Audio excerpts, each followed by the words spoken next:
हमारा संसार संस्कृतियों का एक सुंदर मोज़ेक है। हर संस्कृति अनोखी और खास होती है। ये संस्कृतियां ही हमें बनाती हैं और दुनिया को देखने का नजरिया देती हैं। अलग-अलग संस्कृतियों को समझना बहुत जरूरी है। इससे हम अलग-अलग तरह के लोगों से जुड़ पाते हैं। जब हम दूसरी संस्कृतियों के बारे में सीखते हैं, तो हमें जीने और सोचने के नए तरीके पता चलते हैं। हमें अपनी अलग-अलग खूबसूरती की कदर करना भी सीखते हैं।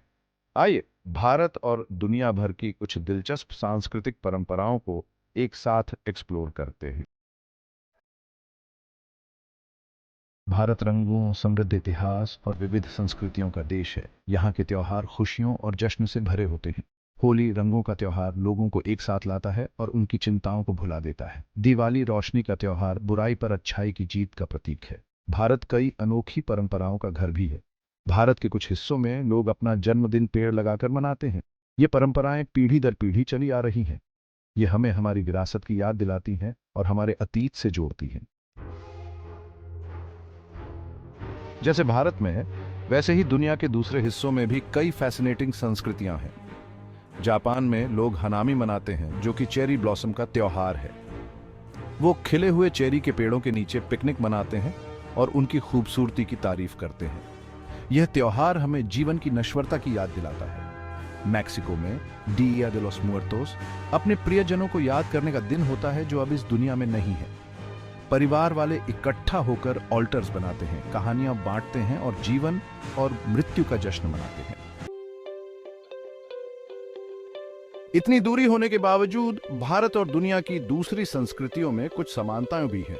उदाहरण के लिए भारत का दिवाली का त्योहार और जापान का ओबन फेस्टिवल दोनों ही पूर्वजों की आत्माओं का जश्न मनाते हैं।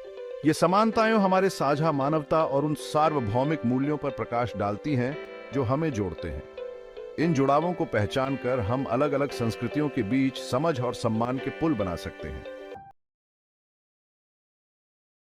सेक्शन 5 द ए के गोपालन केस भारतीय संवैधानिक कानून में एक मील का पत्थर 1950 में भारत के सर्वोच्च न्यायालय द्वारा सुनाया गया के गोपालन मामला भारतीय संवैधानिक कानून के क्षेत्र में एक ऐतिहासिक फैसले के रूप में जाना जाता है। यह मामला भारतीय संविधान के अनुच्छेद 21 द्वारा गारंटीकृत व्यक्तिगत स्वतंत्रता के मौलिक अधिकार से जूझ रहा था। एक कम्युनिस्ट नेता के गोपालन ने 1950 के निवारक निरोध अधिनियम के तहत अपनी नजरबंदी को चुनौती दी थी। उनके तर्क का मूल्य यह था कि यह अधिनियम उनकी व्यक्तिगत स्वतंत्रता के अधिकार का उल्लंघन करता है। हालांकि सर्वोच्च न्यायालय ने अनुच्छेद 21 की एक संकीर्ण व्याख्या को अपनाया, जिसमें कहा गया था कि व्यक्तिगत स्वतंत्रता का अधिकार पूर्ण नहीं था और कानून द्वारा स्थापित प्रक्रिया द्वारा इसे कम किया जा सकता है। इस फैसले ने गहन बहस छेड़ दी और भारत में मौलिक अधिकारों की भविष्य की व्याख्याओं की नींव रखी। सेक्शन 6 गोपालन केस और व्यक्तिगत स्वतंत्रता।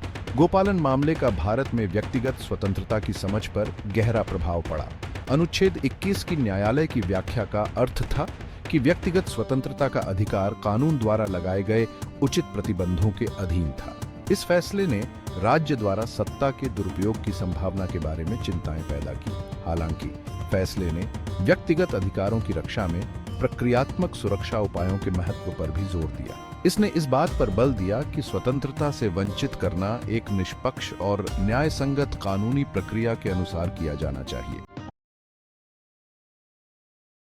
सेक्शन 7 गोपालन केस की विरासत।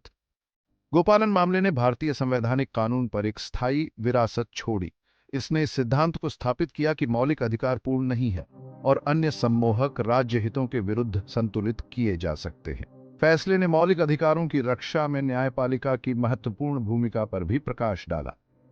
इन वर्षों में सर्वोच्च न्यायालय ने अनुच्छेद 21 के दायरे पर पुनर्विचार किया है और इसका विस्तार किया है, जो व्यक्तिगत स्वतंत्रता की अधिक विस्तृत व्याख्या की ओर बढ़ रहा है। हालांकि गोपालन मामला एक महत्वपूर्ण मिसाल बना हुआ है, जो हमें व्यक्तिगत अधिकारों और राज्य की शक्ति के बीच चल रही बहस की याद दिलाता है। सेक्शन 8 विविधता का जश्न मनाना, सद्भाव को बढ़ावा देना। जैसा कि हमने देखा, हमारी दुनिया विविध संस्कृतियों से भरी है। प्रत्येक अपनी अनूठी सुंदरता और परंपराओं के साथ एक हारमोनियस दुनिया के लिए इन अंतरों का जश्न मनाना आवश्यक है। जब हम विविधता को अपनाते हैं तो हम एक दूसरे से सीखते हैं, अपने दृष्टिकोण का विस्तार करते हैं और मजबूत समुदायों का निर्माण करते हैं। आइए हम अपने ग्रह के सांस्कृतिक ताने बाने को संजोएं और एक ऐसी दुनिया बनाने के लिए मिलकर काम करें जहां हर कोई सम्मानित और मूल्यवान महसूस करे। सेक्शन 9, निष्कर्ष। संस्कृति से समृद्ध एक विश्व। संस्कृति मानवता की आत्मा है। यह हमें हमारे अतीत से जोड़ता है, हमारे वर्तमान को आकार देता है और हमारे भविष्य को प्रेरित करता है। अलग अलग संस्कृतियों को समझकर और उनकी सराहना करके हम अपने जीवन को समृद्ध करते हैं और अधिक दयालु और इंटरकनेक्टेड दुनिया बनाएं। आइए हम तलाशना, सीखना जारी रखें और उस रिमार्केबल विविधता का जश्न मनाएं जो हमें घेरे हुए है।